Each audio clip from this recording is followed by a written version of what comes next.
You Hales from Kerala, so మీకు ఈ నాగబంధాలు ఇవి అన్నీ బాగా తెలుసు. ఇప్పుడు దీని మీద చాలామంది ఆలోచిస్తున్నారు, నాగబంధాలని తెరిస్తే అరిష్టం అంటారు, లేకపోతే పాములు ఈ అనంత సంపదకి కాపలా కాస్తూ ఉంటాయి అని చెప్పేసి. సో దాని గురించే స్నేక్ క్యాచర్స్ కూడా ఇప్పుడు అక్కడ ఉన్నారు. స్నేక్ క్యాచర్స్ని పక్కన పెట్టుకుని ఇప్పుడు దాన్ని తెరవబోతున్నారు.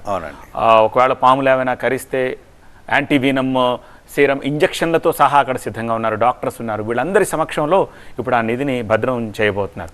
ఏమిటి నాగబంధం, ఆ నాగబంధాన్ని ఎలా వేస్తారు, నాగబంధాన్ని వెప్పడానికి ఏమి చర్యలు తీసుకుంటూ దాన్ని మనం తెరవాల్సి ఉంటుంది? తప్పకుండా అండి. వాస్తవానికి ఎప్పుడైనా కూడా బండారం నిధులని వాళ్ళంతా కూడాను ఒక తాంత్రిక విధానంతో ముద్ర సాధనతోని ఆ ఒక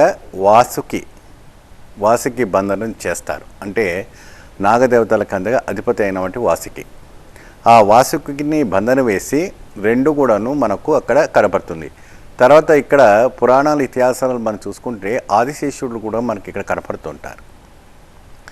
ఆదిశేషుడు వచ్చేసి మహావిష్ణువు వారి యొక్క నిధులు ఏదైతే ఉందో ఆ నిధికి అన్ని కూడా అధిపతి అయినటువంటి ఆదిశేషు ఎప్పుడైతే కూడా మహావిష్ణువు పడకలో పడుకుంటుంటారు. అయితే ఈ యొక్క ఆ నిధుల పైన ఇప్పుడు తిరువనంతపురం పద్మనాభ స్వామి దేవస్థానం ఉంది, అక్కడ కూడా ఎన్నో గదులు మనకి కనపడుతుంది. అక్కడ కూడాను నాగబంధనంతో చేసేబడి ఉంది. అక్కడ వచ్చేసి విషవాయుతోని తాంత్రిక శక్తితోని అక్కడ బంధన చేశారు. అంటే నవపాసనం లాగా. పాసనం అంటే ఏంటి? 9 రకాలమైనటువంటి విషం, ఆ విషవాయుతోని బంధన చేశారు. కాబట్టి దాంట్లో వెళితే ప్రమాదాలు కూరుకుని ఉంటాయి. కాబట్టి దీనికి గరుడ బంధనతోని చేయవలసినటువంటి ఒక యజ్ఞము, అంటే అట్టి మహాజ్ఞాని అయి ఉండాలి.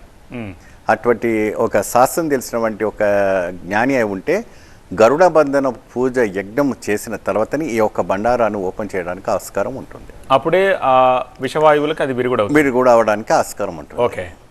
ఇక్కడ ఏంటి రత్నభాండాగారం శ్రీక్షేత్రంలో ఇక్కడ కూడాను అదే విధానమైనటువంటి శాస్త్ర ప్రకారమైనటువంటి పూరి జగన్నాథులకు కూడా అదే ఒక నాగబంధనతో చేయించినట్టు, అంటే పెద్ద పెద్ద కోబ్రాలు లాంటివి కానీ ఇంకా ఏదైనా విషవాయువులు కానీ ఇంకా ఏదైనా భయంకరమైనటువంటి ఒక జరగడానికి ఆస్కారం ఉంటుంది. సో ఇక్కడ కూడా అదే విధానమైనటువంటి ఒక గరుడ బంధనతోని పూజ చేసి గరుడ ఉంటాయి.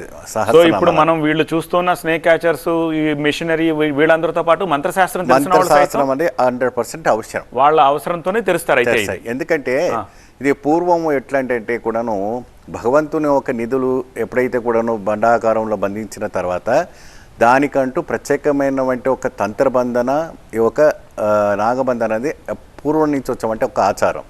దానికి మనకు 3 లాక్స్ ఉంటాయి.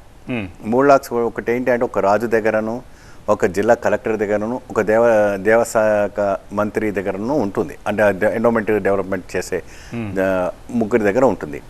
ఆ చేసిన తర్వాత కూడా ఇప్పటికీ అక్కడ ఆ అధికారంగా పూజించవంటి ప్రధాన అర్చకుల ఎవరైనా కూడా ఆ శాస్త్రం గరుడ బంధన శాస్త్రం తెలిసినటువంటి వ్యక్తి ఉంటే ఆ ఒక పూజ చేసి ఆ యజ్ఞం చేసిన తర్వాతనే ఆ ఒక్క ఓపెన్ చేస్తే వాళ్ళకి ఎటువంటి ఇబ్బంది కలగకుండా ఉండాలి. కాకపోతే ఏంటంటే ఒక దైవిక్యమైనటువంటి ఒక కార్యక్రమం పైన అంటే లెక్కింపు కోసము ఓపెన్ చేసుకుంటే పర్వాలేదు. దాన్ని దురుద్దేశంగా వేరే రకంగా ఉపయోగించుకుంటే అయితే మాత్రం దానికి ప్రతిఫలాలు చాలా వేరుగా ఉంటాయి. దానికి వాళ్ళు ఆపోజిట్గా చాలా వరకు కూడా అనుభవించడానికి ఆస్కారం ఉంటుంది. ఓకే.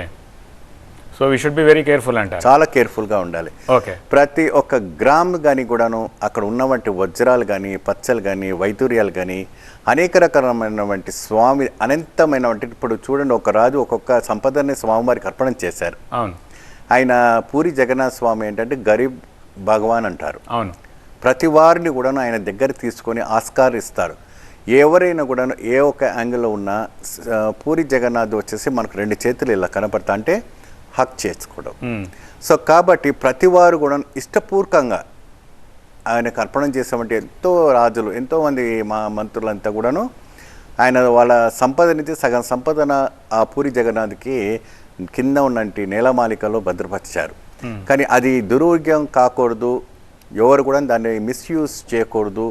దాని ఏ విధానమైనటువంటి ఒకటి అన్ని ఒక ఐటమ్స్ అంతా కూడా దైవ కార్యానికి అర్పణం చేయాలి. కాబట్టి దీనికి తాంత్రిక విధానంలో చేసినటువంటి హిమాలయస్లో ఉన్నటువంటి తాంత్రికులు, ఉపాసకులు వాళ్ళని పిలిపించి ఆ బంధన వేసినట్టుగా మనకు శాసనాలు అక్కడ ఉండవచ్చు.